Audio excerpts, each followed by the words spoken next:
Bonjour, ici Roxane Bernette. Bienvenue à Pas sorti du bois.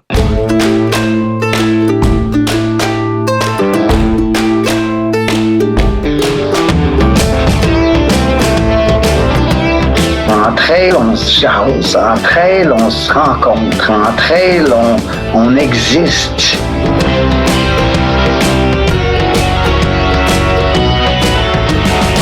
On contrôle pas toujours les situations, mais on peut toujours contrôler notre réaction à la situation.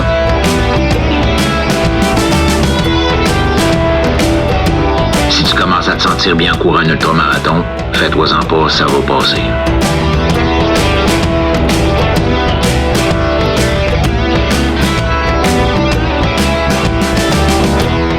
C'est la Minute NAC et je te parle encore de nouveautés. Je t'ai déjà parlé de la poudre mélange complet Recovery, ton incontournable qui contient tous les ingrédients essentiels pour une récupération optimale après l'effort.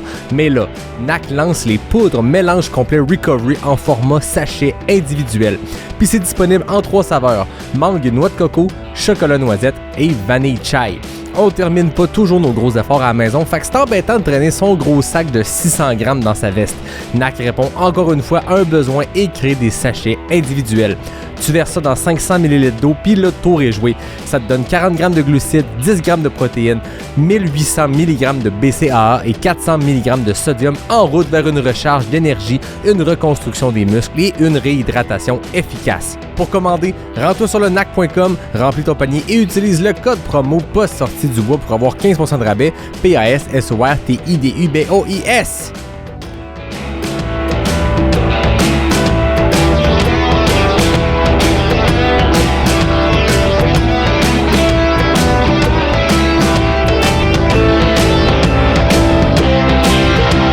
Ouais, ben, on n'est pas sorti du bois, hein? Bonjour tout le monde, bienvenue à ce 280e épisode de Pas sorti du bois. Et aujourd'hui, j'ai le plaisir d'accueillir une voix que vous avez entendue vraiment récemment au podcast, mais vraiment pas longtemps. C'est une coureuse, c'est une cycliste professionnelle, une artiste, Roxane Bernette. Bienvenue à Pas sorti du bois. Salut, merci de m'inviter. Écoute, la dernière fois qu'on s'est parlé, c'était juste après le trail de la clinique du coureur dans un contexte complètement différent. C'était plus boiteux. Quand même, non, c'est ça, j'étais un petit peu plus sale et mouillée. Et voilà, ben c'est sûr que c'était une édition, on l'a entendu dans l'épisode 277, marquée par la boîte, la pluie, tout ça, mais c'est là qu'on s'est rencontrés, tu avais terminé première, puis c'était drôle parce que juste avant qu'on enregistre, on jasait, tu étais là avec Karel, puis là tu sais, je sais même pas si j'ai gagné, on check l'app, t'as appris live là que tu venais de gagner la course. Ouais, c'est ça, j'étais tellement mêlée là, sur ma course, comment ça s'est déroulé, je savais pas trop où je me situais où, fait que j'étais comme, je pense que j'ai gagné, mais ils ont pas annoncé à l'arrivée, fait que là, je suis comme, peut-être que je suis deuxième, troisième, je le savais pas, fait que j'étais contente de l'apprendre à ce moment-là. Là. Et voilà, exactement. Puis, on s'était parlé, le concept, c'était 3 minutes, fait que c'était très rapide comme entrevue.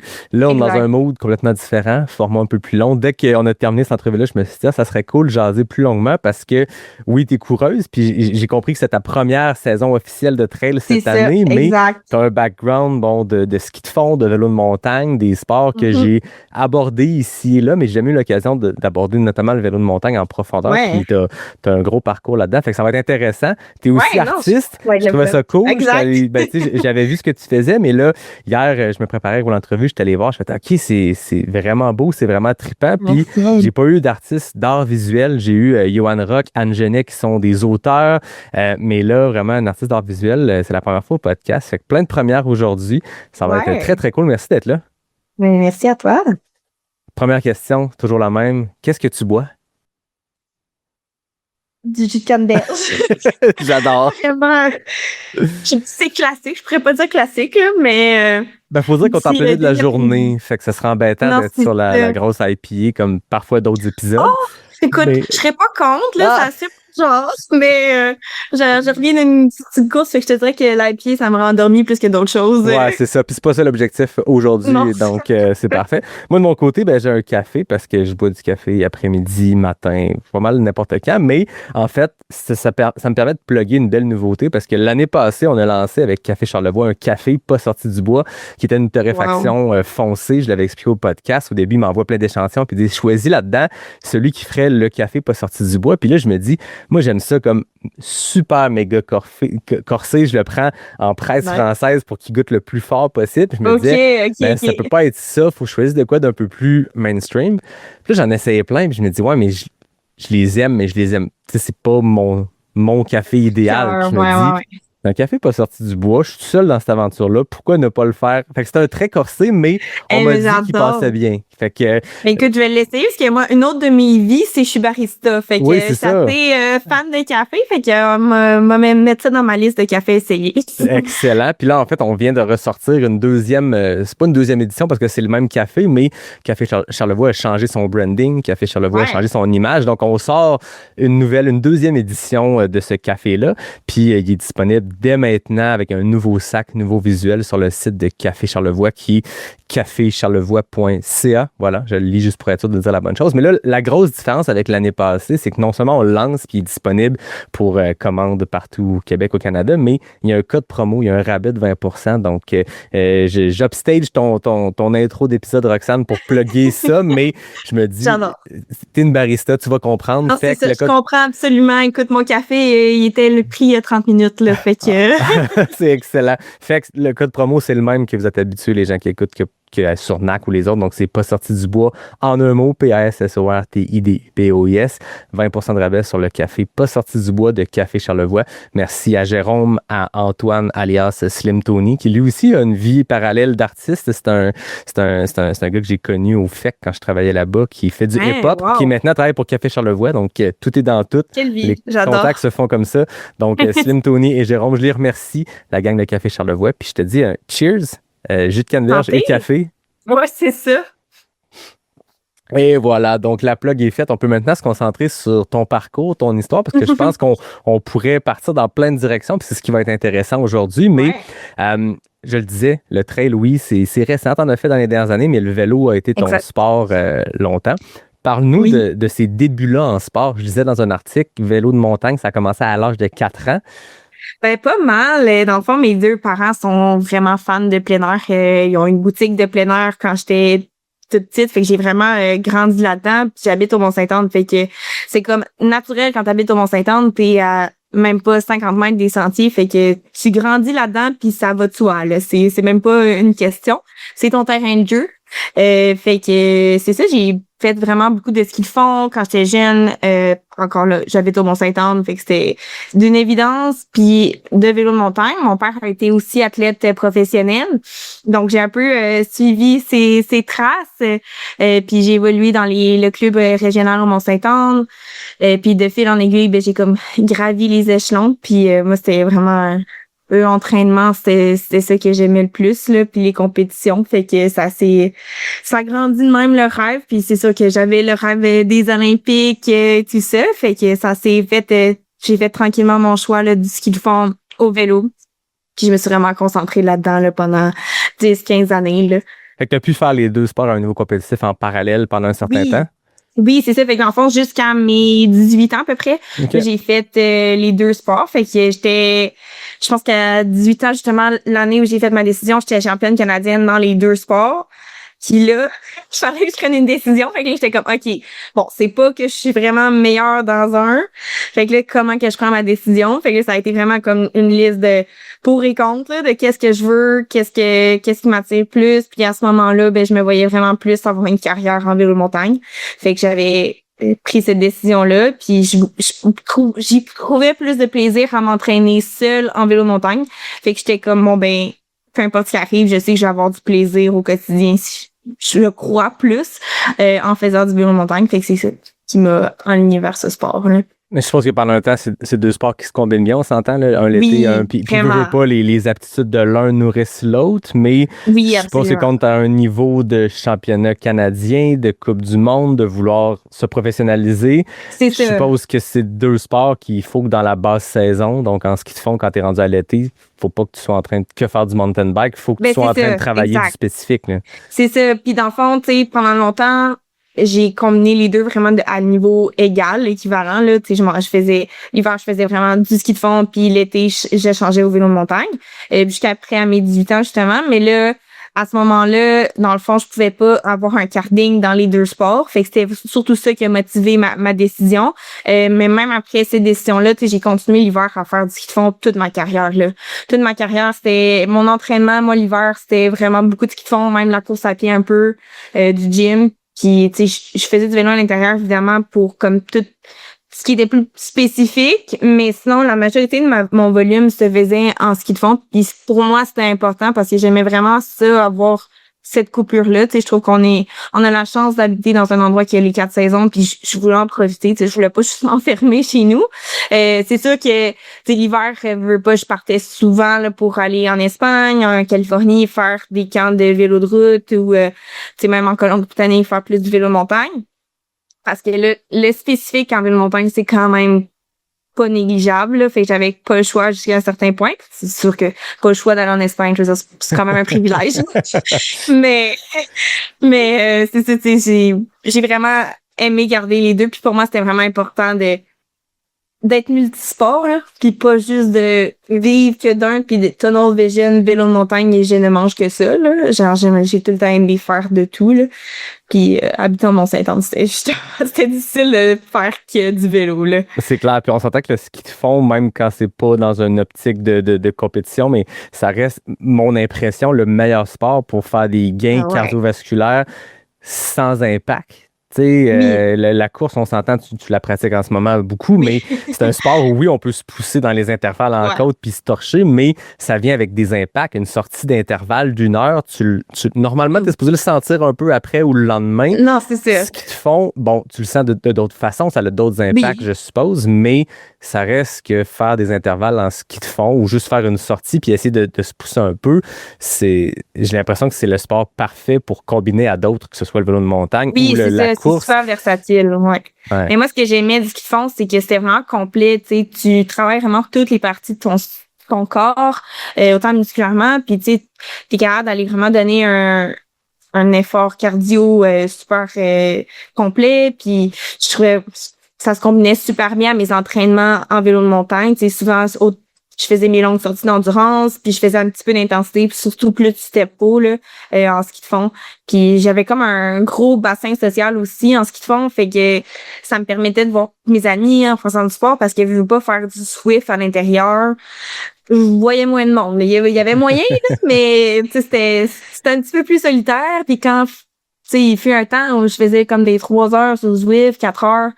C'était longtemps, là. Fait que je voulais vraiment trouver un autre moyen de m'amuser, là. Je comprends. Puis le vélo de montagne, comme je le disais en introduction, c'est la première fois qu'on l'aborde vraiment au podcast en profondeur avec quelqu'un qui passe à travers les différentes étapes. Puis bon, après 280 épisodes, on a parlé de différentes étapes pour des gens qui aspirent à performer en trail. C'est assez simple dans le sens où il y a une voie puis c'est de faire des courses puis de les gagner, mais parle-moi du monde du vélo de montagne pour un animateur néophyte et certainement des auditeurs néophytes. J'ai fait en masse de mountain bike dans ma vie pour le plaisir, mais je me suis jamais intéressé à tous les circuits de Coupe du Monde et tout ça. Tu sais, je le suis quand c'est des grandes compétitions, quand c'était la Coupe du Monde au Mont-Saint-Anne, j'y allais, mais vraiment de suivre les étapes et pour une athlète du Mont-Saint-Anne d'aspirer aux Jeux olympiques, c'est quoi l'étape entre en faire au Mont-Saint-Anne puis être rendu aux Olympiques? Ouais. Écoute, c'est sûr, ça a vraiment évolué avec les années, là. Le sport a beaucoup changé juste entre quand j'ai pris ma décision versus la fin de ma carrière. Notre sport a énormément changé, énormément évolué. Ça reste que, je te dirais, ce qui est classique, que veux pas, c'est tu passes du format régional au provincial, au national et puis international. Je te dirais que la grande différence à la course à pied, c'est qu'en course à pied, il y a comme plusieurs circuits, mettons, là. Il y a plusieurs tranches d'événements. En vélo, il y a un circuit international. Il y a quelques petits événements là, puis c'est vraiment plus une structure privée. Fait que ça fonctionne avec des équipes, là, un peu comme sur le modèle de route, sauf que nos courses sont individuelles, mettons. Puis fait que dans le fond, comment ça fonctionne? Quand j'étais jeune, c'est surtout, ça passait par la structure de l'équipe nationale. Fait que tu te faisais remarquer là dans les Coupe Canada qui appelait. Fait que, tu sais, au début, t'avais les régionales, t'as les Coupes Québec. Fait que tranquillement, tu commences à bien performer au Québec. Éventuellement, tu fais des Coupes Canada. Donc, c'est les meilleurs au Canada. Et puis, tranquillement, ben là, tu vas un peu aux États-Unis, faire quelques courses ici et là. Et quand tu te fais remarquer, c'est peut-être dans tes années juniors, là, fait que t'as peut-être 16 ans dans ce coin-là. Tu fais bien au Canada, mettons, tu as gagné les championnats canadiens, etc. Ben là, tu peux te sélectionner pour les championnats du monde junior. Puis pendant tes années juniors, tu peux juste faire la seule course quasiment internationale que tu pouvais faire quand j'étais jeune, en tout cas, c'était les championnats du monde. Fait que ça, je les ai fait. Et puis après ça, quand t'étais U23, il y a les Coupes du monde qui commencent. Et puis là, ben justement, si tu t'es fait remarquer au championnat du monde junior, ben là, éventuellement, avec l'équipe nationale, tu peux aller faire les Coupes du monde U23. Fait que ça, j'ai comme joué là-dedans. Mais nous, dans mon cas, il y a eu la pandémie quand j'étais U23. Fait que j'ai comme pas tant vécu mes années U23, là. Puis après ça, ben c'est ça, notre sport a beaucoup changé. On n'avait plus l'équipe nationale. Fait que maintenant, comment que ça fonctionne, c'est vraiment par des équipes privées. Fait que c'est par des points. Fait que en faisant des Coupes Canada, ou maintenant il y a un nouveau circuit qui s'appelle les Coupes continentales. Fait que c'est comme les meilleurs au continent. Tu peux aller chercher un certain nombre de points qui te donnent accès aux Coupes du monde. Fait que c'est stratégique, là, c'est d'essayer d'aller chercher tes points justement avec des Coupes Canada, il y a des hors catégories qui appellent. Fait que il y a comme des comment dire, il y a C1, C2, C3, HC, Coupe du monde, puis ça, c'est tous des rangs de points différents. Fait que ce qui est C3, ça vaut moins de points, C2, ça vaut un petit peu plus de points, C1, ça vaut... fait que selon ta position à ces types de courses-là, ben là, t'accumules des points. Puis quand t'as un certain nombre de points, ben là, t'as accès aux Coupes du monde. Puis là, ben on ne représente plus Canada point, tu représentes une équipe privée. Puis je te dirais qu'au Canada, il y en a 2 qui sont sur des équipes privées. C'est vraiment difficile. 2, je sais pas si c'est le nombre exact là, mais il y en a vraiment vraiment pas beaucoup là. C'est dans les dernières années, au Canada, c'est très très très difficile d'accéder aux Coupes du monde par manque de budget. Ouais, c'est ça. C'est ça. Et puis vraiment pas par manque de talent, parce que le Canada est très très présent quand il est là. Donc c'est ça c'est un petit peu qui est dommage, mais bon. Et c'est ça. Ben, puis on le voit quand même un peu en trail. Je peux faire un parallèle là, c'est que on a énormément d'athlètes de trail qui auraient le talent d'être dans les grosses équipes, puis d'avoir accès à des salaires annuels et tout. Quand on parle de professionnalisation du trail qui se précise, mais pour les marques, le Canada est peu intéressant dans le sens que c'est très étendu, c'est beaucoup de kilomètres où il y a du monde un peu partout, mais pas beaucoup de densité, pas beaucoup de running shops si tu compares aux États-Unis où justement il y a une masse de gens, donc les budgets nord-américains, on s'entend, ils s'en vont aux États-Unis, donc les budgets d'équipe sont proportionnels aux investissements en marketing et blablabla, donc je pense qu'un athlète à talent égal a plus de chances d'obtenir un contrat intéressant de professionnel en trail aux États-Unis, puis c'est juste une question d'argent, malheureusement. C'est exactement le même principe en vélo. Puis un autre enjeu que nous qui était considéré aussi, c'était par exemple une équipe en Europe. La majorité des équipes sont en Europe. Eux, ils payent pour l'athlète. Mettons qu'ils ont à payer pour des billets, payer d'un billet de Canada Europe coûte beaucoup plus cher que genre France, Espagne, par exemple. Fait qu'il y a ça aussi à considérer à talent égal, le choix aller parfois à ça. Puis après ça, rajoute que c'est un peu le même monde pour la course à pied, là, mais nous, tu sais, le vélo, c'était de quoi qui était encore plus omniprésent. Tu sais, c'est les sponsors, ça compétitionnait après ça contre des bike influencers qui ne faisaient pas de compétition, mais tu sais, c'est un peu ça partout dans tous les sports, là. Mais fait que là, après ça, il y a cet enjeu-là. Fait que ça a tout le temps été un peu le nerf de la guerre, là, comment arriver en Europe, comment aller compétitionner là. Puis là, ben, les meilleurs au monde, ce qu'ils font en ce moment, la majorité, c'est qu'ils déménagent en Europe. Puis c'était ça comme le next step que j'aurais pu prendre, mais moi, c'était quelque chose qui m'appelait beaucoup moins, là. Fait que c'est ça. Puis ta discipline exacte en vélo de montagne, on a une variation de distance du sub-ultra jusqu'au très, très long. Comment ça fonctionne dans la compétition, le type d'événement que tu faisais?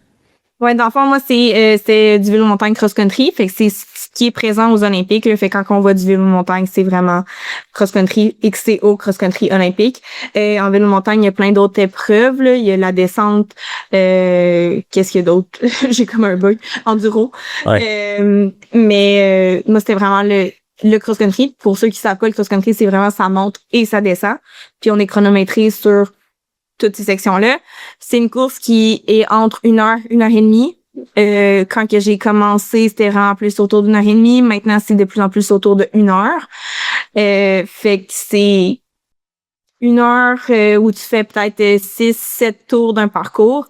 Je te dirais à peu près 5 kilomètres, mais ça varie vraiment. Puis c'est à peu près 1000 mètres de dénivelé par course en Coupe du Monde.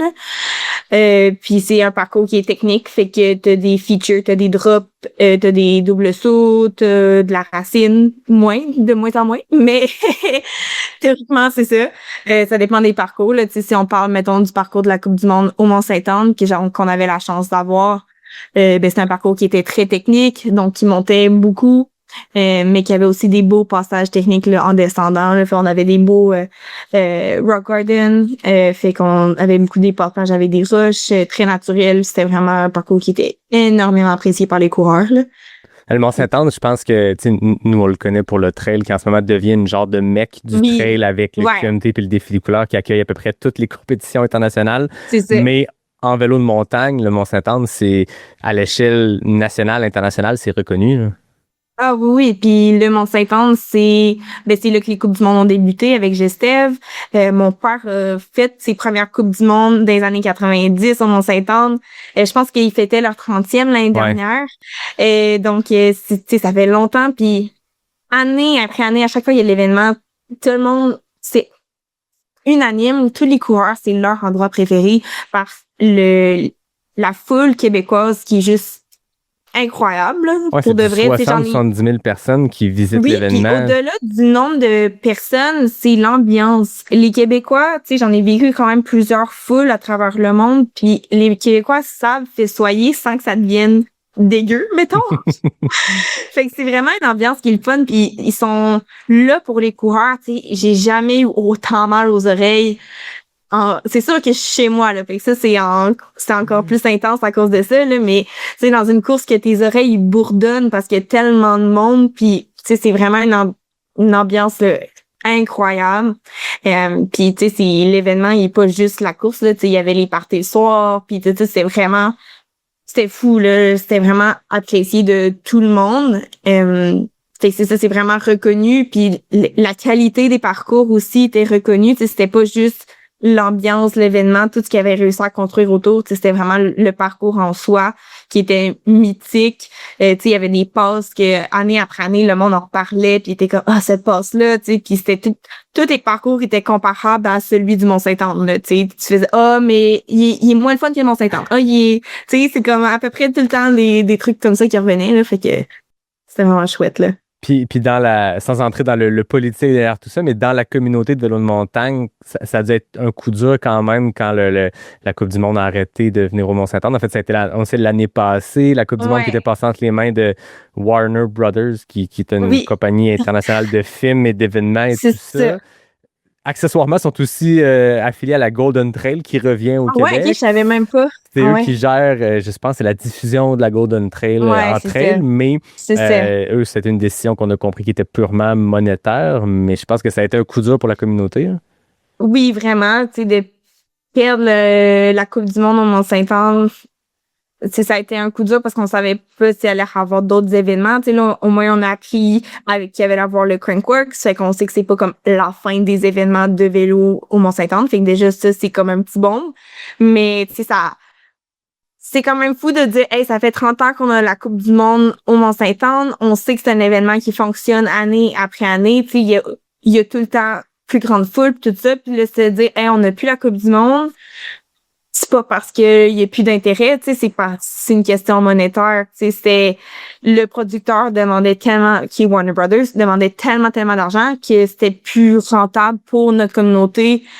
C'était pas même, en fait, c'était même pas rentable, c'était juste qu'il était pas capable de payer ce prix-là pour avoir la Coupe du Monde. C'était tellement des prix astronomique. Oui, puis tu sais, que je me c'est- rappelle que j'avais entendu dans une conférence quelqu'un, je pense que c'était de Gestev, mais qui expliquait le montant de la licence ou l'autorisation avant, puis ce que Warner demandait, puis c'était C'est ça. quelque chose comme 30 fois plus. Tu sais, c'était Ouais. indécent. Là. C'était pas C'est on a ça. augmenté de 10% d'inflation. Non, Non, non, non, c'était non. comme on a augmenté de 300%, puis deal with it. Là. Non, c'est ça. Puis tu sais, c'est au-delà de juste comme les prix, tu sais, c'est comme comment qu'ils traitent les athlètes, comment qu'ils gèrent les événements, tu sais, la gestion de contrat, tout ça, c'est vraiment une autre entité. Warner Brothers, ça paraît que c'est comme un monstre, là, Ouais. tu sais, qui ont beaucoup, beaucoup de pouvoir. Quand on s'était fait annoncer que Warner Brothers arrivait comme nouveau producteur au lieu de Red Bull, je pense qu'au départ, c'était beaucoup d'excitation parce que c'était une promesse de OK, plus d'exposure. Ils filmaient toutes les Coupes du Monde U23, ce qu'on n'avait pas avant. C'était comme beaucoup plus de visibilité pour la majorité des coureurs. Fait qu'il y avait beaucoup de on voyait qu'ils voulaient travailler puis s'investir fort, fait que c'était vraiment intéressant. Mais de plus en plus, en tout cas, c'est mon avis personnel à moi, là, mais je trouve que ça devient de plus en plus un modèle vers la F1, puis ils s'en cachent pas, dans le sens qu'ils veulent ratisser le nombre de coureurs qui sont présents. C'est de plus en plus difficile de se rendre sur la Coupe du Monde, ce qui peut être très bien un sens, là. Mais tu sais, dans leur rêve à eux, ça serait qu'il y ait comme un bassin de 20 coureurs, puis que ça soit tout le temps ça, puis tu deviens comme un peu fan de ton coureur, puis tu suis ce coureur-là. Là. Moi, ça a toujours moins mes valeurs, mais ça, c'est personnel. Là.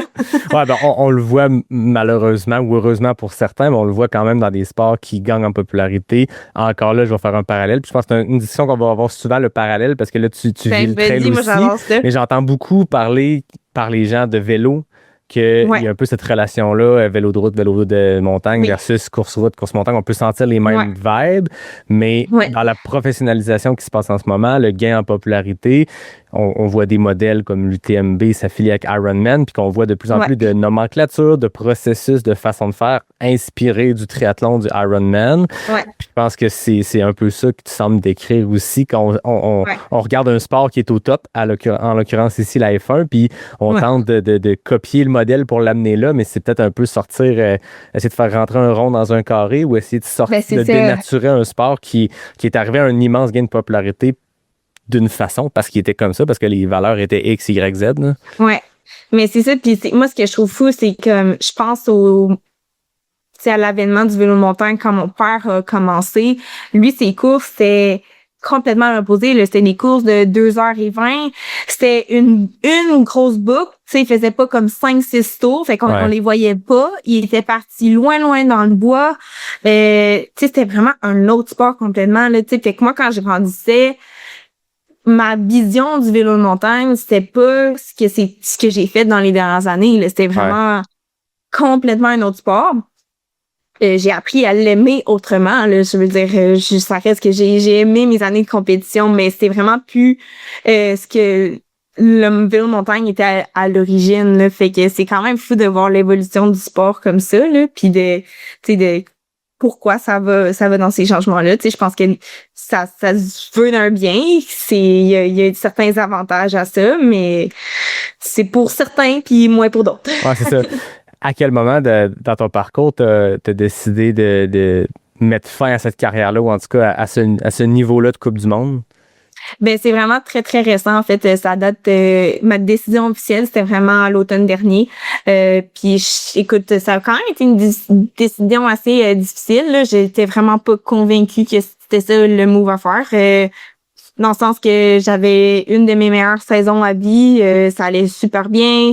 J'ai vraiment fait des bons résultats. Je me démarquais au niveau continental. Par exemple, j'ai eu beaucoup de malchance en Coupe du Monde. Là. J'ai perdu tout mon équipement, ma valise. Elle a comme été perdue en avion. Fait que la moitié de ma saison, j'avais plus de vêtements, plus de souliers, plus de casque. Et comme tout, fallu que je me rééquipe. Ça a été beaucoup d'énergie mentale. Puis justement avec Warner Brothers, je me sentais peut-être moins à ma place sur la Coupe du Monde. C'était un des facteurs. Là. Il y avait d'autres facteurs. Puis on dirait que je sentais juste que j'avais vécu ce que j'avais à vivre. en vélo de montagne.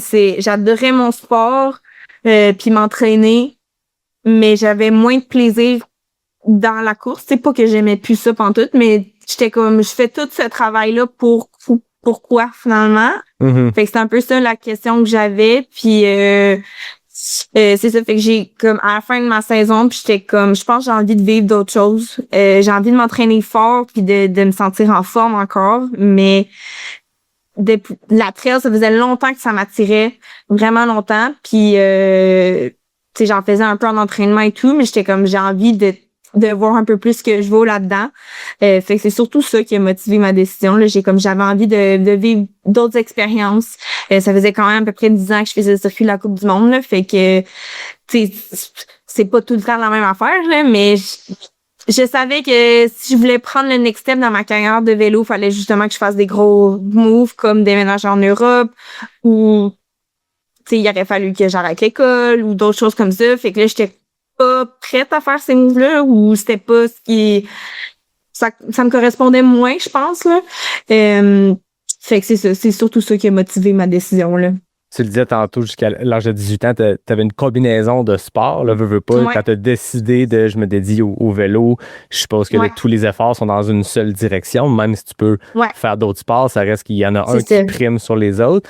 Tantôt, tantôt on parle de trail, tu as commencé à y toucher il y a quelques années, là, tu veux y aller plus sérieusement. La peinture, tu disais que tu es aux études, tu travailles au café, tu as l'air d'avoir une multitude de chapeaux, puis je suppose que d'être à 100% dédié à un seul sport t'empêchait de porter tous ces chapeaux-là en parallèle, ou en tout cas, sans empêcher, devait restreindre un peu ta liberté là-dedans? Oui, c'est sûr. Écoute, mettons que j'aime vivre une vie occupée.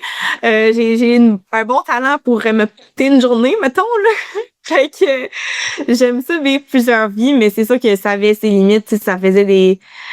Tu sais, je portais un peu tous ces chapeaux-là, mais pas à 100%. Puis il y en a que j'étais pas prête à me départir. Fait que ça aussi, ça a pesé dans la décision parce que, tu sais, mon hiver dernier, là, mettons, il a été super intense. Tu sais, j'étais vraiment des journées, je me levais à 5 heures, puis je me couchais à 10 heures, puis il y avait pas une minute là-dedans que ça arrêtait pas, là. Fait que c'était très, très intense. Puis j'étais comme, je sais pas si je peux faire un autre hiver comme ça. Fait que ça a pesé définitivement dans la décision. Puis c'est la trail, ça m'attirait vraiment. Puis comme le vélo montagne, c'est un sport qui prend beaucoup d'heures. Puis c'est ce que j'aimais vraiment beaucoup, mais c'est beaucoup d'heures d'entraînement, c'est beaucoup de volume. Puis j'étais curieuse de voir un sport qui me prenait un petit peu moins de temps, ça me permettait de vivre un peu plus les autres vies que j'ai là. Fait que c'est ça. J'ai entendu souvent, que ce soit sur le podcast ou dans la vie, des gens qui ont eu ces carrières-là à haut niveau, qui ont fait qui ont été un peu partout dans le monde pour de la compétition, qui sont entraînés énormément, que le moment qui tire la plug, moi j'avais une de mes amies, une collègue en fait, qui a été très haut dans le ski alpin, puis quand elle a pris sa retraite, quand elle a tourné cette page-là, elle a été comme 2 ans sans retoucher à ses skis alpins, une espèce de d'écœurite, ou tu sais, je veux pas parler pour cette personne-là, mais je veux dire, avoir tellement fait quelque chose que tu as besoin d'attendre que le goût revienne naturellement, puis ça peut prendre du temps. Sens-tu ça présentement avec le vélo? Pas du tout. Non.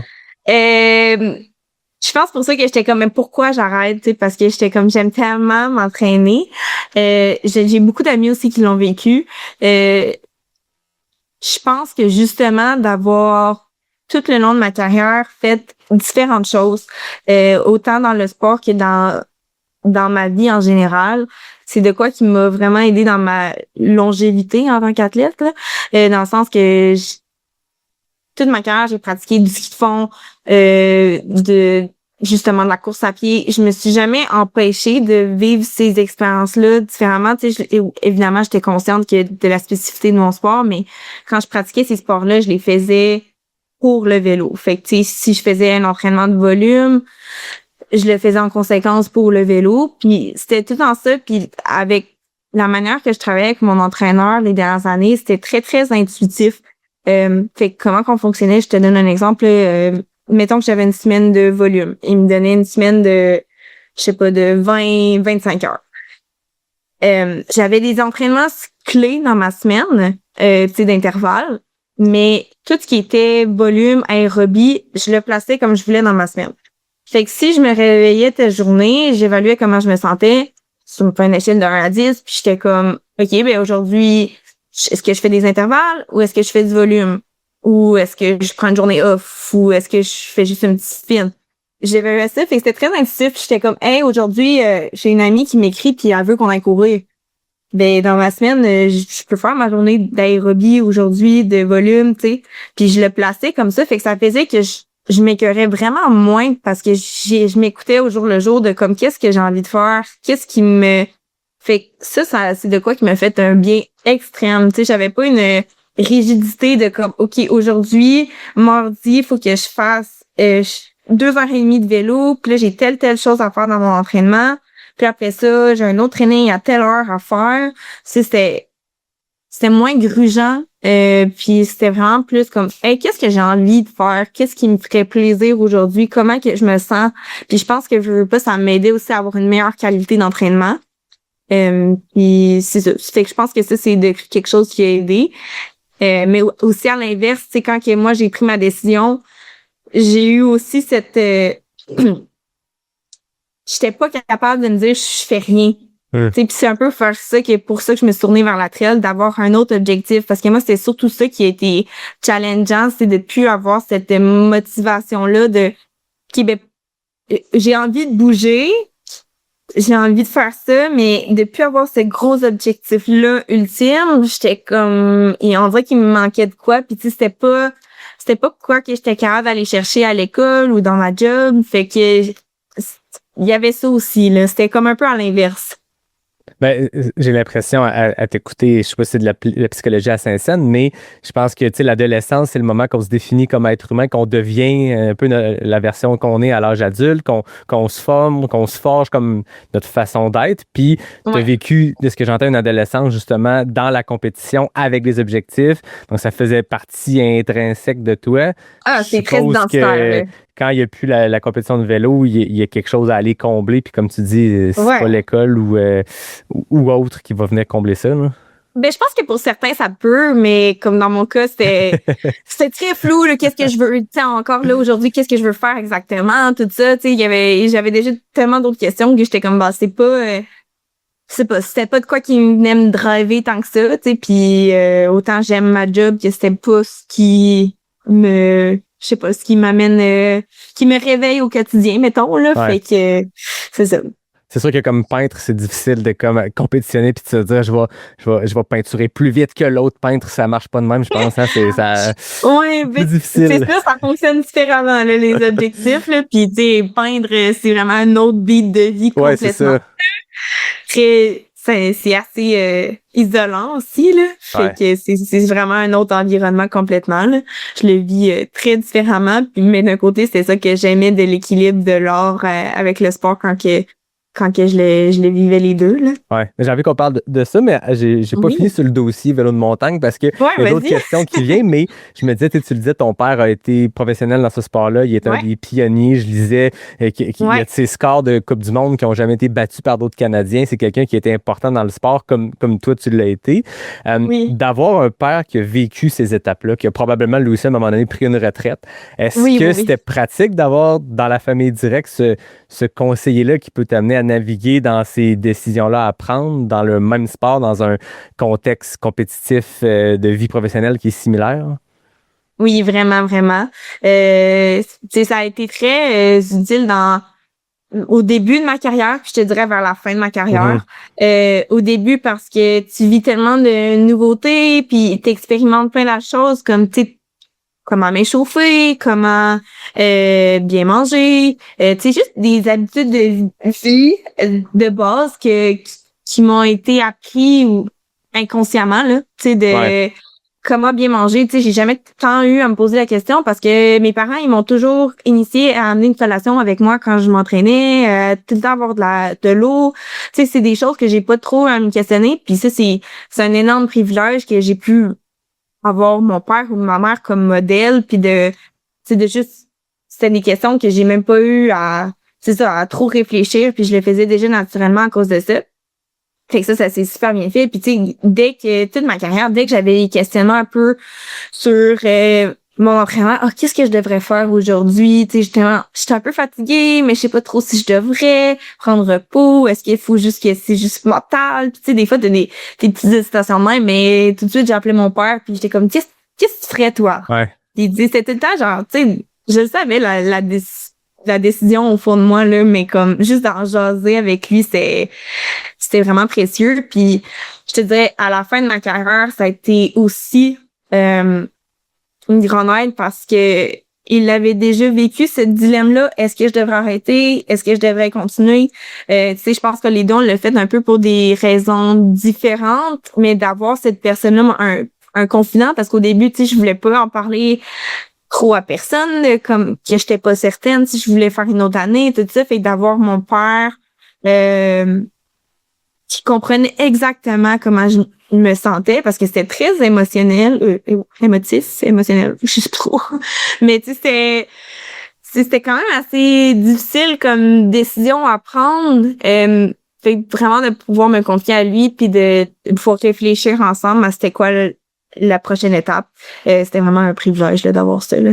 Il doit y avoir une crainte quand tu es à ce niveau-là de la saison de trop. Tu sais, on le voit souvent dans les sports d'équipe comme dans les sports individuels, de les gens qui persistent peut-être au point de cette année du sport, comme ce qu'on parlait tantôt, que tu n'as pas vécu, mais juste d'hésiter puis de commencer une saison à reculons ou avec des doutes. J'ai l'impression que dans un sport où je suppose que le vélo de montagne, c'est comme n'importe quel sport compétitif, c'est très mental. Si tu as l'ombre d'un doute dans ta tête, tu pars avec un désavantage sur les autres.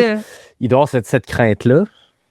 C'est sûr. Puis tu sais, je pense que ça revient au travail de comme pourquoi tu fais ça, tu sais, de se poser ces questions-là de tu sais, c'est quoi qui fait plaisir dans le sport, oui, mais aussi dans la compétition, parce que tu peux pratiquer ton sport sans faire de la compétition. Puis ça, des fois, je pense qu'on le néglige quand on est tellement dedans.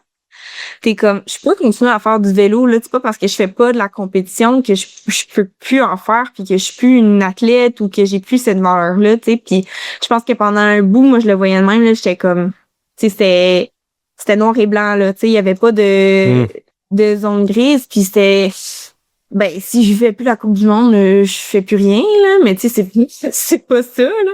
Fait d'avoir ça, ça aide à prendre la perspective, là. Ouais, j'en doute pas. Avant qu'on passe au trail directement, le sujet de transition que j'ai envie de te parler, c'est justement cette comparaison-là qu'on sent entre la vibe de vélo de montagne puis le trail peut-être. Je réécoutais ce matin le 3 minutes qu'on a fait ensemble après la clinique du coureur. Tu disais, le vélo de montagne, c'est quand même plus sérieux. C'est le fun d'arriver dans un contexte plus très communautaire, mais je l'entends beaucoup quand même de gens qui ont été dans le monde du vélo de route ou de montagne, que le trail est à la course sur route, ce que le vélo de montagne est des fois au vélo de route, un côté un peu plus sérieux. Puis, parce que c'était pas des gens de ton niveau, mais moi, les gens que je connais qui sont intenses dans le mountain bike sont très à la cool, qu'ils font autant pour le sport lui-même que la bière dans le parking après. Est-ce que tu sens un peu cette transition-là en transitionnant vers le trail? Sens-tu un peu ce transfert-là de vibe, de valeur, de communauté? Oui, puis je pense que c'est sûr que quand tu atteins un certain niveau, ben là, ça va de soi que c'est déjà un cadre très sérieux, là. Fait que même si c'était du vélo montagne, quand que t'atteins la Coupe du Monde puis que c'est ta carrière puis c'est ta vie, ben là, c'est sûr que ça ajoute un autre niveau. Mais ce que j'aime de la course à pied, c'est que même si tu atteins un certain niveau, ça reste un sport qui est ultra accessible. Puis je pense que c'est beaucoup ça qui parle. Tu sais, je veux pas en vélo de montagne, autant que je trouve que c'est un sport fabuleux puis qu'il y a moyen que ça soit accessible. S'acheter un vélo, c'est pas donné à tout le monde. Puis c'est quand même à considérer, alors qu'une paire de chaussures, c'est pas compliqué à trouver, là. Puis c'est ça que j'aime de la course à pied, puis je trouve que ça paraît dans les événements de course, justement, puis c'est accessible, puis le monde sont là pour tellement différentes raisons. Mais, tu sais, c'est pas parce que moi, je suis là pour performer que ma course vaut plus, tu sais, puis par exemple, à l'événement au le trail du coureur, ben mes parents ils ont fait de la course aussi. Les deux étaient présents, puis ils ont fait le 20 kilos, mais sais, on avait tellement des objectifs opposés, mais à la fin de la journée, on était tous aussi contents de nos performances. Tu sais, ma mère, elle me dit, pour moi, c'est comme Noël, tu sais. Puis, genre, c'est ça, je trouve ça le fun, qu'on peut se partager un événement. On le fait tellement pas avec le même background, mais pour des différentes raisons. Mais à la fin de la journée, on se rassemble, puis on est comme, hey, moi, j'ai fait telle affaire, on se compte nos courses, notre journée. Puis, tu sais, on a le même sentiment. Puis ça, je trouve ça vraiment magnifique. Puis en vélo de montagne, c'est quoi qui est un peu moins présent. Puis c'est ça, je pense que c'est entre autres parce que c'est un petit peu moins accessible comme sport. Puis je pense que c'est une particularité, le trail, que tout le monde prend la même ligne de départ. Tu sais, on va parler tantôt du QMT. Cette année, au QMT, il y a la Golden Trail. Il y a 100 coureurs qui sont les meilleurs au monde, qui vont arriver avec des équipes, un background d'entraînement, de volume, de tout ce que tu veux. Puis tu as des amateurs qui prennent la même ligne de départ, qui ont accès aux mêmes dossards, aux mêmes courses, aux mêmes ravitaux. Puis c'est le même sur tous les événements trail. Puis, comme tu le disais tantôt, je trouve ça intéressant. Tout le monde a la même valeur. Oui. Le premier comme le dernier, puis c'est ce que les événements font très bien aussi, c'est de célébrer autant le premier que le dernier. Tu sais, la personne qui a gagné la course, la seule différence, c'est qu'elle a une petite banderole la seconde qu'elle traverse, puis dans ton cas, tu l'as même pas eu. mais à part ça, c'est le même annonceur, puis la même musique, puis la même ambiance, puis le même monde qui crie. Même que des fois, certaines courses plus longues, les élites arrivent en pleine nuit quand il n'y a personne. Puis c'est les gens du mid-pack puis du back of the pack qui ont le plus d'ambiance à leur arrivée. Mais je pense que c'est une valeur forte qu'il ne faut pas qu'ils se perdent. Puis on sent tranquillement que ça pourrait se perdre à certains égards, qu'il y a un élitisme, mais je pense que ça fait partie de l'identité. Puis les gens à l'avant du pack qui gagnent l'UTMB puis la Western States le diraient, puis on les entend le dire sur des podcasts, que c'est ça qui est beau, c'est que tout le monde, à la fin de la journée, a vécu le même tour du Mont-Blanc ou le même traversée de tel parc national à des vitesses différentes, mais c'est la seule différence. Hein. Ben c'est ça, tu sais, puis je pense que c'est un peu le danger de la professionnalisation de tous les sports. Tu sais, c'est un peu le nerf de la guerre. Tu sais, ça revient tout le temps un peu au même, mais je pense que ça reste qu'avec la course à pied, la chance qu'il y a, c'est qu'il y a tellement un grand bassin de coureurs que ça va être plus difficile à perdre cette essence-là. Là. Ouais. Tu sais, alors qu'il était en vélo, ben le bassin il est quand même beaucoup plus petit. Là. Ah, c'est clair. C'est ça. Ouais. On tourne autour du pot du trail, là, c'est le temps qu'on en parle sérieusement. On va se prendre une pause pour un message de partenaire, puis on se reparle de l'autre côté.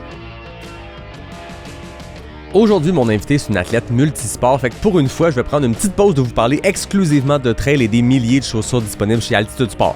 Parce que oui, leur inventaire va pas mal plus loin que seulement le stock de course. Tu fais du vélo comme Roxane, ben ils ont des vêtements, de l'équipement, des accessoires et des chaussures pour le vélo dans des dizaines de marques. Tu fais du camping, de la randonnée, du ski alpin, du canicross, de la natation, de l'escalade, du yoga. Ils ont tout ça aussi. Puis quand je te dis qu'ils ont tout, ben je lance pas ça en l'air. J'ai décidé de fouiller sur leur site pour trouver l'affaire la plus aléatoire possible. Je me suis dit, il doit bien y avoir une limite à ce qu'Altitude Sport vend. Ben non, j'ai trouvé une genre de montre GPS pour le golf qui calcule la distance de ta drive. I guess, sérieusement, je savais même pas que ça existait. Fait que si Altitude Sport est capable d'aider ton ami qui veut gagner 5 verges sur son coup de départ au golf, ben j'ai comme l'impression qu'ils vont être capables de t'équiper pour ton prochain objectif sportif. Puis comme toujours, Altitude Sport rend le magasinage simple. C'est une entreprise canadienne basée à Montréal, 100% en ligne avec plus de 400 marques premium. Tu commandes aujourd'hui, c'est livré demain partout au Canada et même le jour même à Montréal. Puis si ça convient pas, ben les retours sont super faciles avec un simple code QR. Va sur altitudesport.com et utilise le code promo pas sorti du bois 2026 PASSORTIDUBOIS 2026 pour obtenir jusqu'à 20% de rabais sur ta première commande. Faut juste te créer un compte. Le lien et les conditions sont dans la description. S'il y a un week-end dans l'année où le Québec ressemble à une carte postale, ben c'est bien à l'Action de grâce. Les feuilles sont colorées, les sentiers sont beaux, l'air est frais, pis t'as juste envie d'être dehors. Ok, j'en conviens, c'est spécial de parler du bel automne québécois alors qu'on vient juste d'arriver en été, mais c'est parce que je veux vous parler du défi des couleurs, le rendez-vous incontournable de l'automne. Du 9 au 11 octobre 2026, c'est plus de 6000 coureuses et coureurs de tout âge, de tous les niveaux, qui vont converger vers le Mont-Sainte-Anne pour participer au plus grand événement trail en Amérique. Mais le défi des couleurs, c'est beaucoup plus qu'une course, c'est un village animé pendant 3 jours, puis c'est un mélange de participants qui viennent de compléter leur première course en sentier à vie à travers des élites internationaux qui viennent de 20 pays qui se battent pour des titres de championnat. Puis cette année, l'ambiance risque d'être encore plus électrisante avec la finale de la Coupe du monde de la World Mountain Running Association, les championnats canadiens et la finale de la Coupe Québec Trail réunis au même endroit. Bref, si vous cherchez une belle raison de profiter du long week-end de l'Action de grâce, je pense que vous venez de la trouver. Les inscriptions sont ouvertes puis il reste encore des dossards sur toutes les épreuves. Rendez-vous au défidescouleurs.ca. De retour avec Roxane Vermette. On est rendu à parler de trail. La première question que j'avais à te poser, c'est que j'ai vu des résultats en 2022, en 2023. Tu touchais du petit orteil de loin, tu prenais part à ce sport-là, même si c'était à fond dans la Coupe du Monde. Ouais. Est-ce que ça a toujours été le plan de retraite? Puis là, je sais pas ton âge exact, mais c'est drôle de parler de retraite, quelqu'un qui est probablement bien plus jeune que moi. Mais est-ce que c'est un peu là, derrière ta tête, de dire le jour que je ferme ce chapitre-là, le prochain, c'est de la course en sentier? Je te dirais les 2 dernières années, oui. Okay. Mais avant ça, tellement pas. Genre vraiment pas. Là. Moi, j'étais pas une coureuse, là, mais vraiment pas. Là, tu sais, en ski de fond, comme l'été, typiquement, tu fais de la course à pied. C'est du ski à roulette, mais surtout de la course à pied, surtout quand t'es jeune. Quand j'étais dans un club de ski de fond, puis j'en faisais un peu l'été, je me faisais rire de moi, là. J'étais tellement pas une coureuse. Tu sais, je faisais bien dans les courses de ski de fond, mais j'arrivais pas à trouver le flow en course à pied, là. Ça fonctionnait juste pas. Puis mes coachs, ils disaient, genre, on dirait que tes pieds touchent à tes fesses à chaque fois que tu cours, genre, ça comme, on dirait que j'avais pas la bonne technique. Je sais pas, s'il y avait de quoi qui cliquait pas, j'aimais pas la course à pied. Mais j'ai tout le temps fait des randos avec mes parents, là. En grandissant, là, l'été, nos vacances, c'était comme des mini-camps d'entraînement, là. On allait faire des randos de 10 heures, genre, puis on partait, puis on courait la moitié, moi et mon frère, parce qu'on était énervés, là, mais comme, c'était des affaires de même, mais je fais vraiment pas course à pied, jusqu'à temps qu'elle m'a emmené, je pense que c'était un été, là, que ma mère était comme, viens courir avec moi, puis je pense que juste être constant, ça va t'aider. Fait qu'on avait comme pris cette habitude-là un été, puis ça a donné que cet été-là, j'ai eu une meilleure saison de vélo en plus. Et là, j'étais comme, je prends goût, puis j'ai comme continué à faire un petit peu de course à pied ici et là.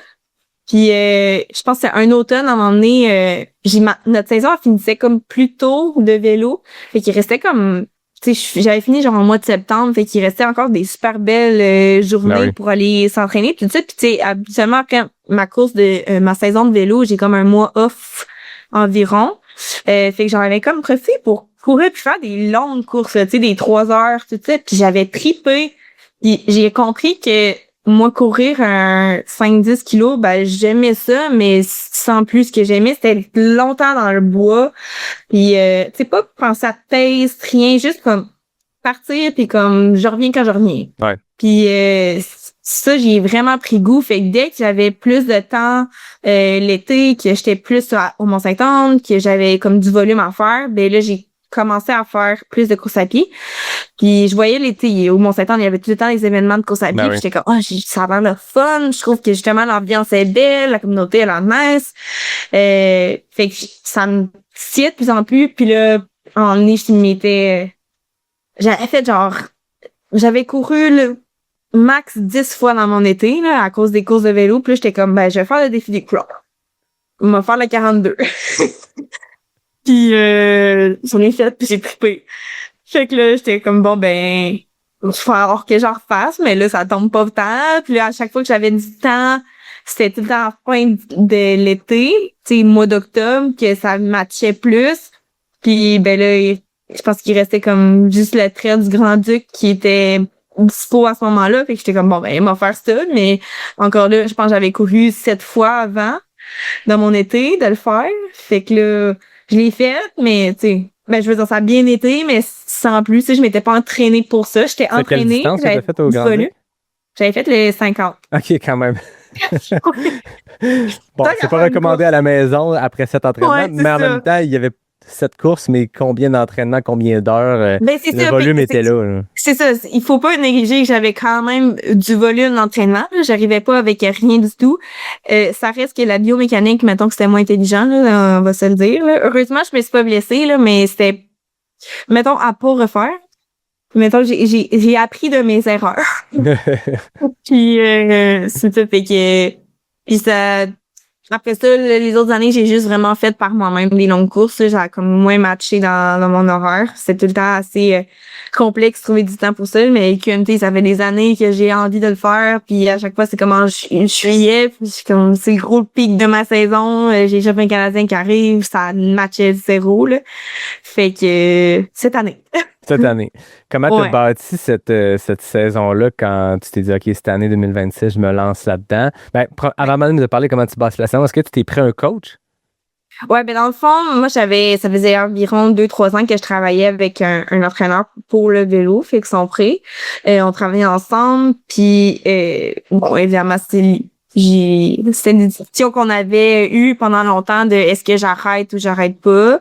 Fait que là, quand on a pris la décision ensemble que ça allait pas continuer pour l'année prochaine, tu sais, j'étais comme, tu verrais-tu un intérêt à me coacher quand même pour la course à pied?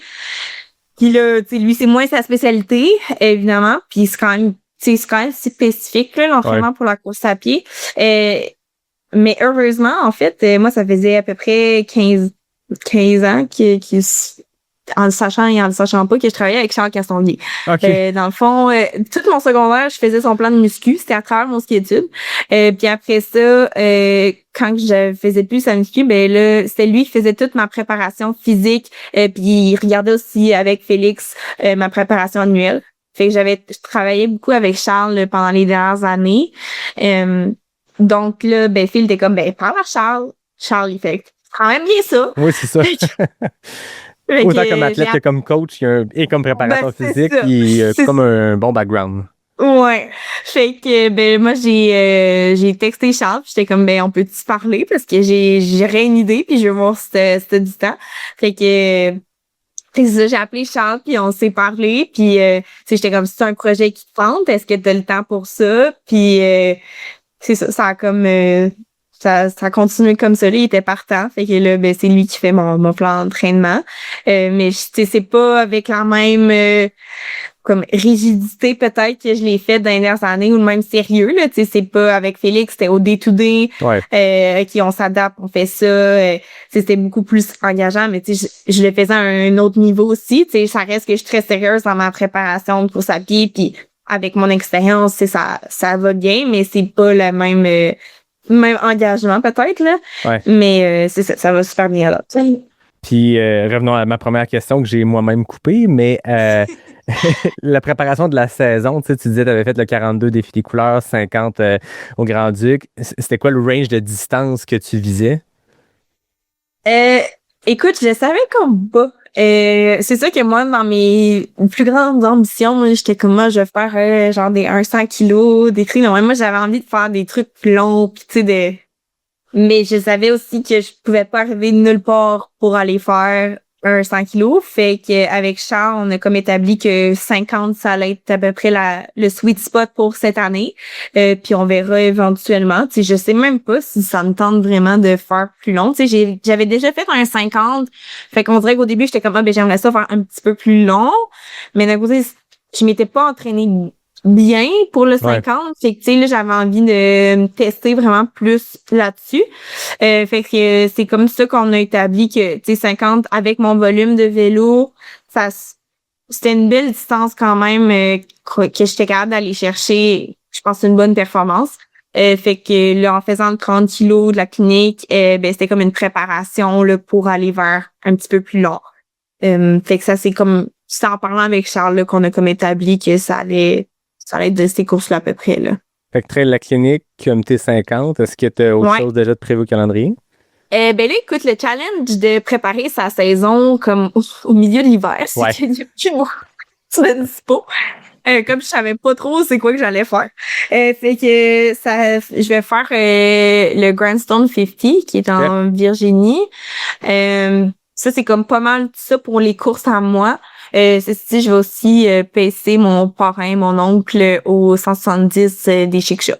Wow. Fait que c'est pas vraiment une compétition, mais ça va quand même être une belle expérience de courir de nuit tout seul. Fait que c'est ça pour cette année. En ce moment, en tout cas, là. Puis mais d'un côté, ça me plaît de pas avoir trop d'événements tout ça, parce qu'en vélo, j'étais habituée d'avoir comme 30-35 courses. Non, j'exagère, le 30 courses peut-être là par saison. Fait que là, de tomber à comme 3-4 courses, ben c'est quand même le fun là, comme beat là.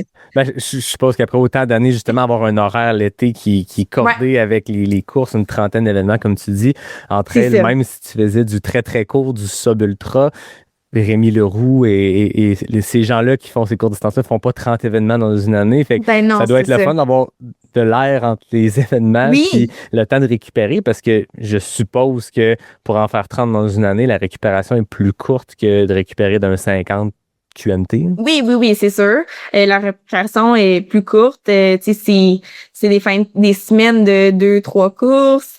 Puis, tu sais, ils enchaînent back-to-back. Mais d'un côté, c'est ça pour tout le monde, tu sais. Fait que c'est une game de récupération, tu sais. C'est qui est capable de s'entraîner plus, mais en récupérant bien. Fait que ça, c'est de quoi que j'ai vraiment bien appris aussi. Mais ce que j'aime, au-delà même d'avoir plus de temps pour récupérer, c'est plus de temps pour m'entraîner. Parce que quand tu pars à chaque semaine à l'autre bout du monde, tout ça, il y a beaucoup, beaucoup de voyagements. Puis là, quand t'as une semaine de course, ben t'en as 30, ben t'es comme en éternel taper. Ouais. Fait que c'est comme tu peux jamais bien t'entraîner, mais comme ben là, c'est faire des choix aussi sur quelle course tu veux vraiment performer. Ouais.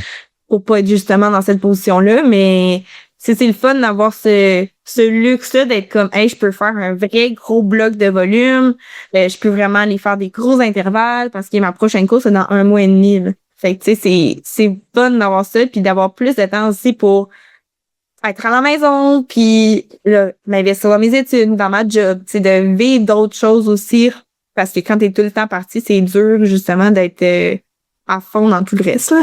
Ouais, mais ça doit être dur quand même, cette vie-là, de compétitionner en continu puis d'être un peu constamment dans les valises, les transports. On voit souvent dans ces situations-là ce qu'on peut voir à travers les médias sociaux ou ce qu'on voit comme résultat de compétition, c'est le high, mais il doit y avoir beaucoup de contreparties, de moments d'attente interminables d'aéroport, de check-in d'hôtel qui se passe pas comme tu veux. Puis, veux pas, c'est une charge mentale, tout ça, le autour de la compétition. Hein. Non, tu sais, j'en ai des bonnes, là, des histoires d'aéroport puis d'hôtel, là. Puis déjà, ce que tu comptais tantôt de faire la moitié de ta saison avec pas ton gear parce qu'il était perdu. Ouais, c'est ça, là. Puis, ça, c'est une partie de l'histoire, mais l'autre partie, c'est que ça a pris comme 7 mois de me faire rembourser, mes assurances, tu sais, il y a tous les téléphones, tu sais, il y a tout ça, là, mais comme, tu sais, ça reste que c'est un privilège de voyager pour faire ton sport puis voir toutes ces places-là, mais c'est pas, tu sais, comme, le monde, c'est comme, justement, tu vas à tous les coins, tu vois tellement d'endroits. Oui, mais je les vois pas comme en vacances. Ouais. Tu sais, moi, quand je m'en vais là-bas, je vois bien plus la chambre d'hôtel souvent que les montagnes autour, là. Puis, tu sais, c'est chaud. Je voudrais pas être à aucune autre place au monde. C'est là que je veux être, puis comme je veux faire la compétition, mais j'ai pas voyagé. Puis, justement, d'être dans tes valises tout le temps, c'est vraiment un autre beat de vie. Fait c'est le fun de vivre vraiment comme l'inverse. C'est ça, tu sais, je suis vraiment reconnaissante des années que j'ai vécues à voir plein d'affaires, puis à vivre, puis à rencontrer du monde. Mais je suis contente de vivre ma petite vie au Mont-Saint-Onge. T'es contente que ta prochaine course est dans 1 mois puis que tes valises devraient suivre entre chez vous puis le départ au Mont-Saint-Anne ou en fait le départ à Saint-Tite des Caps. Mais là, j'ai comme 1 kilo, là. Fait que, c'est ça. Feras attention. Sont à limiter. C'est embêtant à retrouver dans ton gear de course à travers les kiosques qui sont là. Hein. C'est ça. Tu t'entraînes au Mont-Saint-Anne, tu t'entraînes sérieusement en trail depuis quelques temps. C'est quand même récent pour toi. C'est quoi le bonheur que tu retrouves? Qu'est-ce que ça t'amène, cet entraînement-là, comparé à d'autres expériences d'entraînement que tu as faites par le passé? Ouais. Ce que j'ai dit à beaucoup de monde, puis c'est que ce que j'aime, c'est être débutante un peu dans un sport. Tu sais, oui, j'ai quand même de l'expérience, là. J'arrive pas avec rien du tout. Mais tu sais, c'est d'être très humble dans toute cette découverte-là, dans le sens que je sais pas ce que je vaux en tant que coureuse. Tu sais, je sais ce que je vaux en tant qu'athlète, point, mais comme en tant que coureuse, j'ai aucune idée, j'ai pas de repère. Tu sais, mes paces de course, tu sais, là, j'ai une meilleure idée, là, mais quand même, c'est assez flou, là.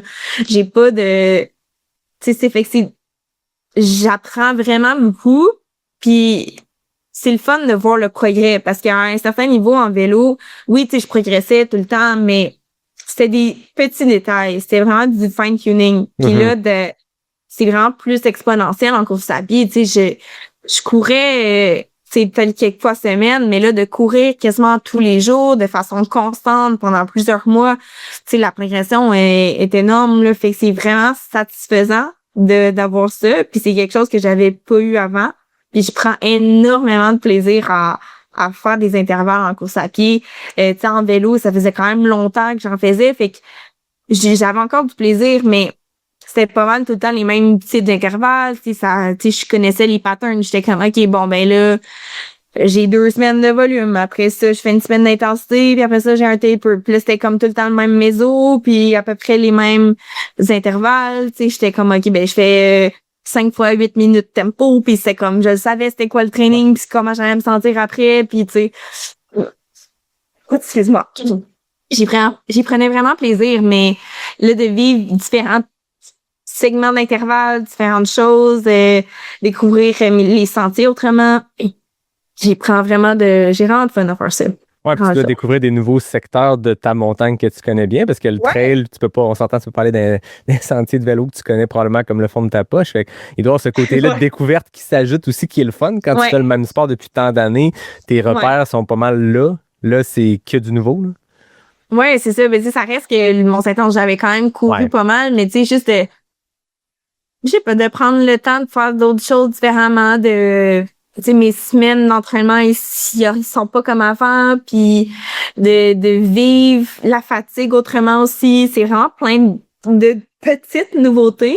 Fait qu'ils font que j'y prends vraiment plaisir. Puis tu sais, là, j'étais excitée de comme pouvoir aller courir dans Charlevoix, parce que c'est un endroit que j'aime vraiment, vraiment beaucoup. Puis tu sais, de faire ces choses-là que avant je pouvais moins faire, fait que tu sais, d'aller jouer au parc la Jacques-Cartier, puis des choses comme ça que j'ai moins profité avant. Fait que c'est ça.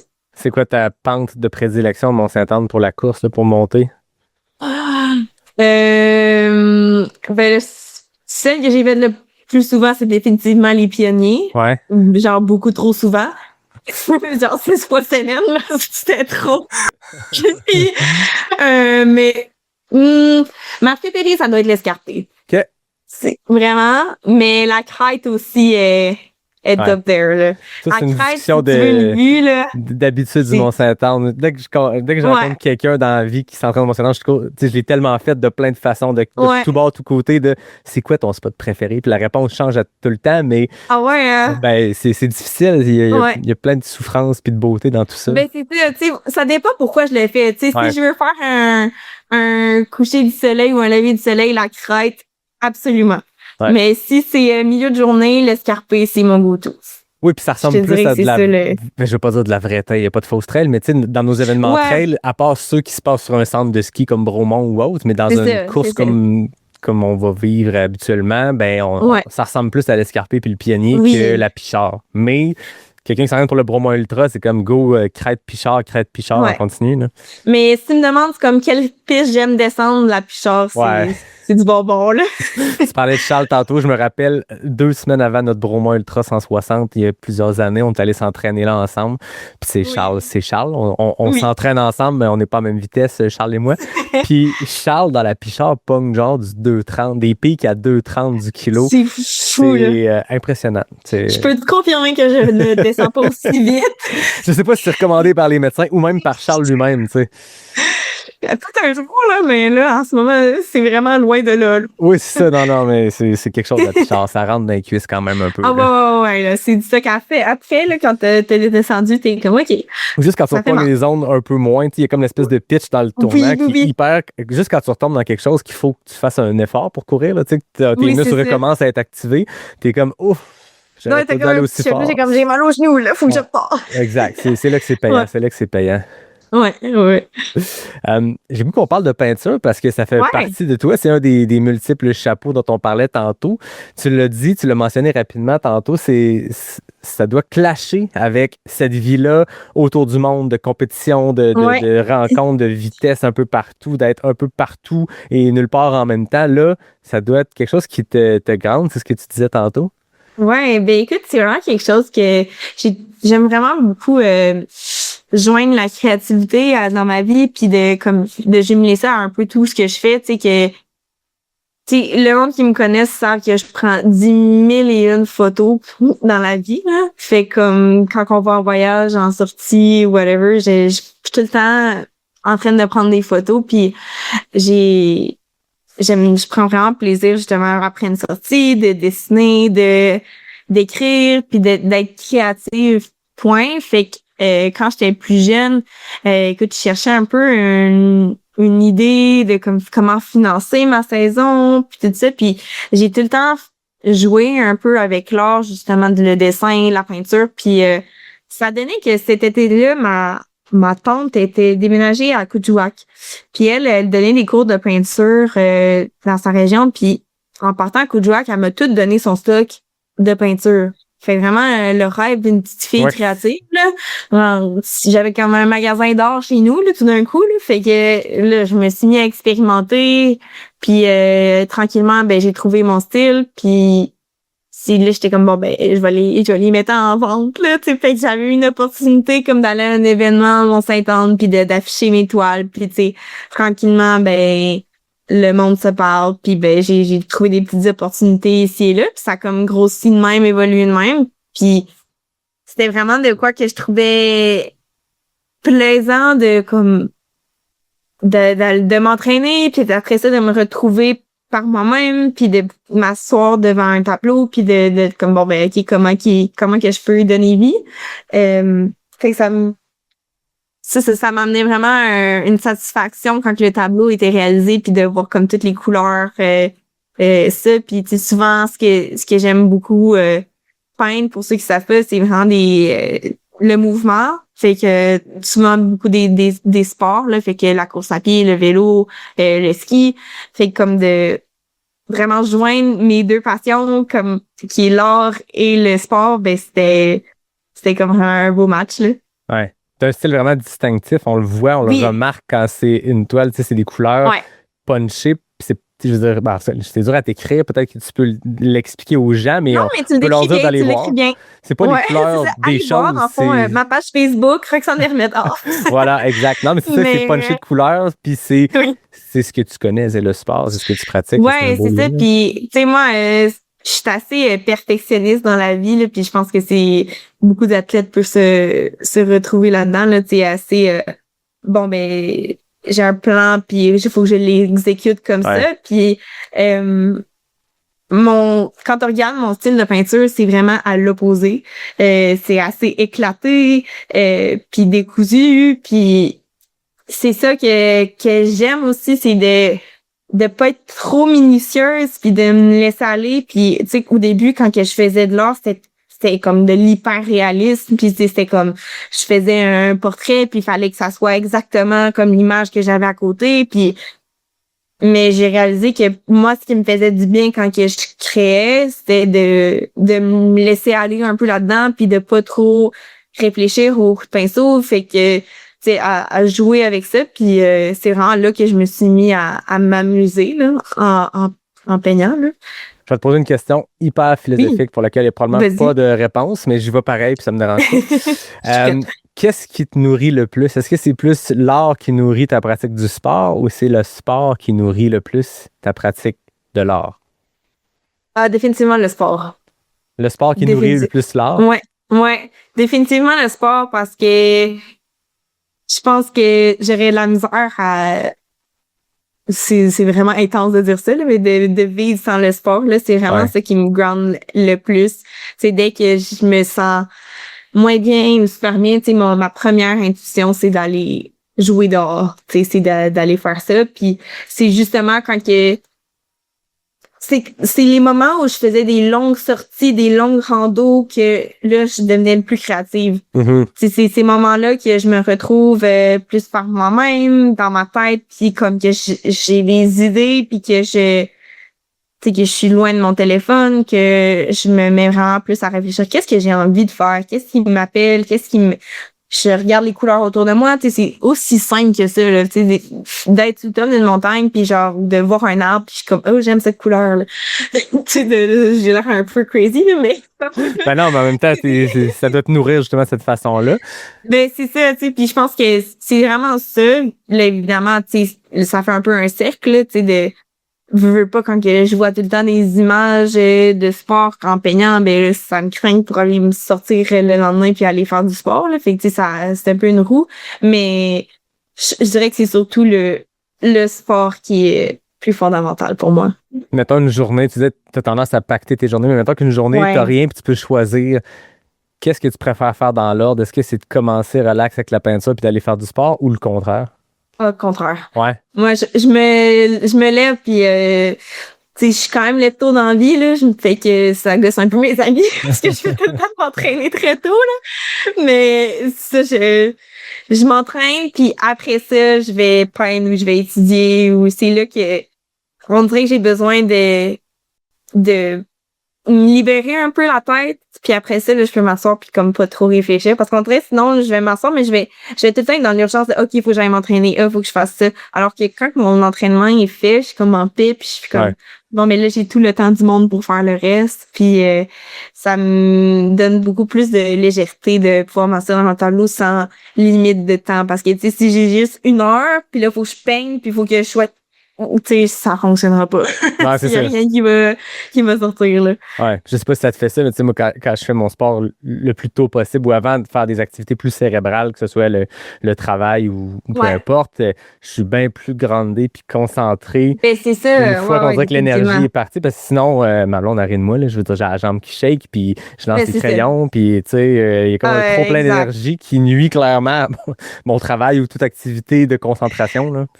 Non, c'est ça. Puis moi, c'est comme...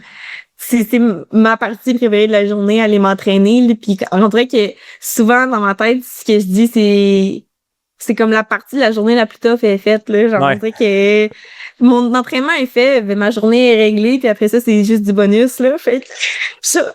Après ça, faire mon cours à l'école ou mon chiffre au travail, c'est comme tout est mollo, là, ça se fait bien, là. Le pire est fait. On l'a pas dit, mais t'étudies en quoi? Tu disais que tu parles beaucoup de l'école, de tes études? Ouais, ben là, ça, j'ai un parcours tumultueux, mettons, là, mais là, j'ai fini un bac en sciences du langage. OK. Fait que ça m'a pris 6 ans à temps partiel là, pour arriver à cette ligne d'arrivée, mais là, en fait, en ce moment, je fais comme un peu un recul en arrière parce que je retourne au cégep, finir mon sciences de la nature que n'avais jamais fini. J'ai un deck en sciences humaines avec maths, mais j'avais jamais pu faire mon deck en sciences nat parce que j'étais tout le temps partie en Europe. Fait que tous les cours de lab, de chimie, de c'est quoi bio, tout ça, je pouvais pas les faire parce que c'est compliqué à distance.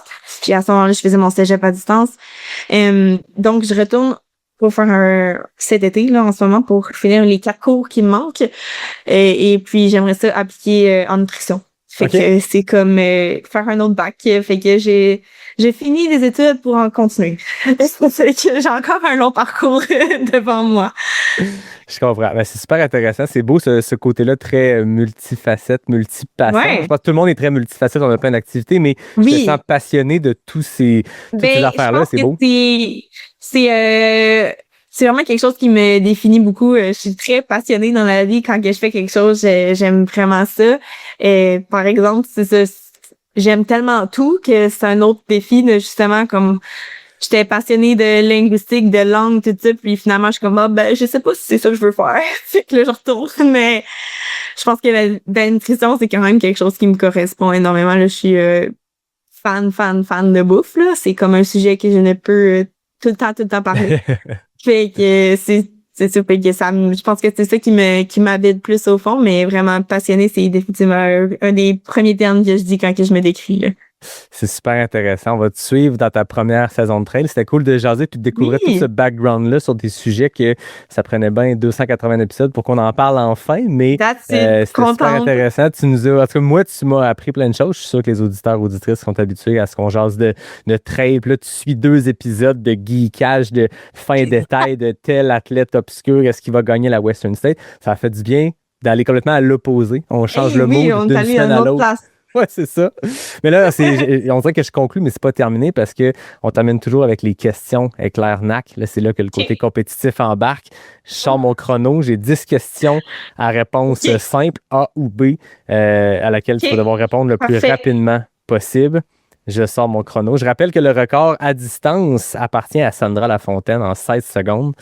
Oh my God, il y a un record. Il y a un record, il y a des FKT. En vrai, c'est 10 secondes le record pour 10 questions, mais voyons. à distance, c'est pas possible, je pense, de battre ça avec le délai. Fait que c'est pour ça que j'ai mis 2 catégories. C'est comme les FKT, hein, t'as du supported, self-supported. Là, c'est zoom, pas zoom.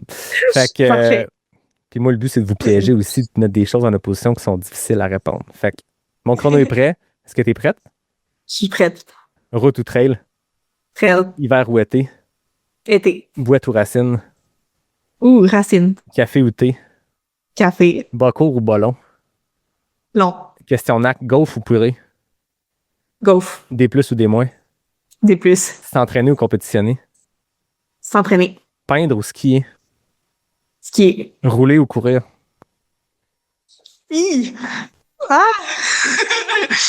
Rouler? C'est terminé, le record s'est perdu sur la dernière question avec la grande hésitation. Mais là, c'est une question identitaire. C'était chiant un peu, je sais. Là, mais les dernières questions, j'essaie toujours d'y aller comme ça. Là. Ça peut pas être simple, ça peut pas être facile. Je me suis trahi moi-même. Là. Mais j'aime, tu as pris le temps de répondre aux questions quand même. Des fois, dans une quête de record, les gens font juste répondre la première fois qui vient en tête, mais on sentait que tu... Non, il faut quand même qu'ils se donnent des bonnes réponses. Je suis compétitive, mais je veux performer aussi. C'est ça, exact. T'es studieuse. Ben là, café ou thé, c'était facile. Bon, avec les discussions qu'on avait eues... Je bois du thé, mais travaillant dans un café, je peux te dire que c'est dur de répondre le contraire. Là. Ouais.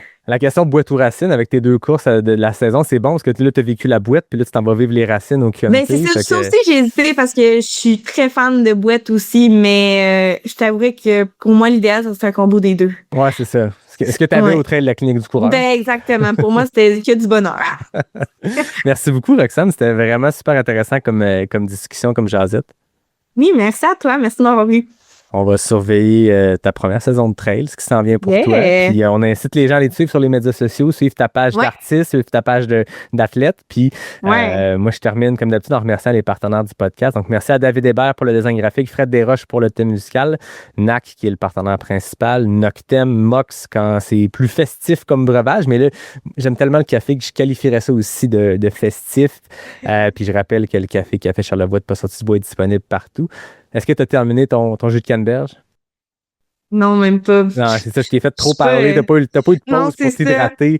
Non, mais je suis pas bonne sur l'hydratation. Faut que je travaille. L'important, c'est d'être bon en trail, moins sur les podcasts. Fait que... Merci beaucoup, Roxane. Puis à tout le monde, je vous dis à très bientôt pour le prochain épisode de Pas sorti du bois, le podcast 100% trail.